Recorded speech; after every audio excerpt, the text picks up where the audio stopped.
Assalamu alaikum viewers, my name is Hina Mehjabeen. I hope you all will be fine. As you know, we have started the STA 301 Statistics and Probability Midterm Preparation और आज मैं आप लोगों के साथ share करने वाली हूँ लेक्चर नंबर 8 to 10 यानी 8, 9, 10 के important MCQs for your exam. So let's start from today's lecture. But lecture start करने से पहले अगर आप मेरे चैनल पर न्यू हैं देन प्लीज़ मेरे चैनल को सब्सक्राइब कर दें, बेल आइकन को क्लिक करना मत भूलेगा ताकि upcoming lectures, different assignments, quizzes and papers के नोटिफिकेशंस आप तक पहुंच जाएं. लाइक भी कीजिएगा, शेयर भी कीजिएगा. ओके जी, let's start. Question number 1 is which of the following is a measure of central tendency. Mean, median, mode जो है सेंट्रल टेंडेंसी में आते हैं और यहाँ पर मोड आ रहा है, सो mode is the answer. Now let's see the next question. Which of the following is a property of median? Median की property क्या है? It is unaffected by the extreme values in the data set. It is unaffected by the extreme values in the data set. Now let's see what is the next question. Which of the following best defines the median of a data set? The value that occurs exactly in the middle of the data set. Median हम middle value को कह रहे होते हैं, ठीक है. इसकी भी conditions होती हैं जब solve करते हैं, even और odd number आए then उसको कैसे solve करते हैं.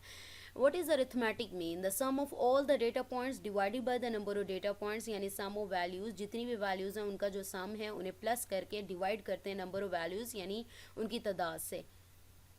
Next question is which of the following is not a quartile. Quartile में आपके पास अपर क्वार्टाइल, लोअर क्वार्टाइल और मिडल क्वार्टाइल यानी 3 क्वार्टाइल आ रहे होते हैं. मीडियन नहीं आता. मीडियन सेंट्रल टेंडेंसी में आ जाता है, central measure of central tendency में आता है, ठीक है. Next question is what is the formula for calculating the arithmetic mean. मैंने अभी बताया mean is equal to sum of all the values divided by number of values, ठीक है. ये इसका फॉर्मूला है, ये अच्छे तरीके से याद कीजिएगा. आपको वैल्यूज़ भी दी जा सकती हैं डेटा सेट और उसमें आपने अरिथमेटिक मीन, ज्योमेट्रिक मीन और हार्मोनिक मीन इस तरह से फाइंड करना होगा. विच of the following is not affected by outliers. Answer is median. Median mid में होता है तो इसको आउटसाइड से कोई फ़र्क नहीं पड़ रहा होता. Next question is how is the median calculated when there is an even number of values in a data set. Odd हो तो आपके पास जस्ट वैल्यू आ जाती है, सॉल्व कर ले. इवन के लिए क्या होता है कि आपने जो 2 वैल्यूज़ आ रही होती हैं या ज़्यादा जितनी भी वैल्यूज़ हैं आपने उनकी the average of the 2 middle values यानी उनका एवरेज लेना होता है, उनको प्लस करके 2 पे डिवाइड कर दें, ठीक है. 2 वैल्यूज़ अगर आ रही हैं जितनी है अदरवाइज नंबर से. How many deciles are there in a data set. Decile यानी डेसिमल से 10 से निकला है, ठीक है.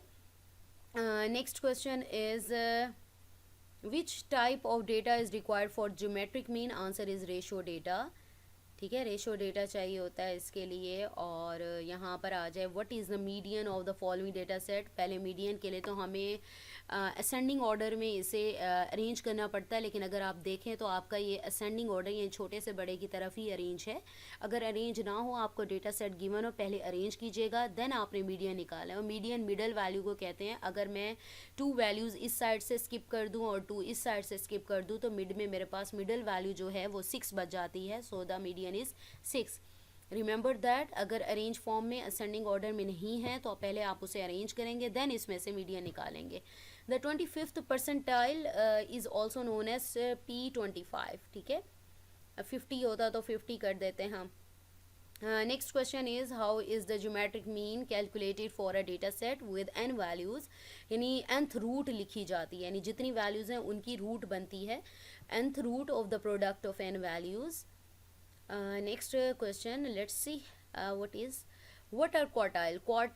क्वार्टर से निकला है यानी 4 पार्ट्स में डिवाइड करना. The answer is a statistical measure used to divide a data set into 4 equal parts.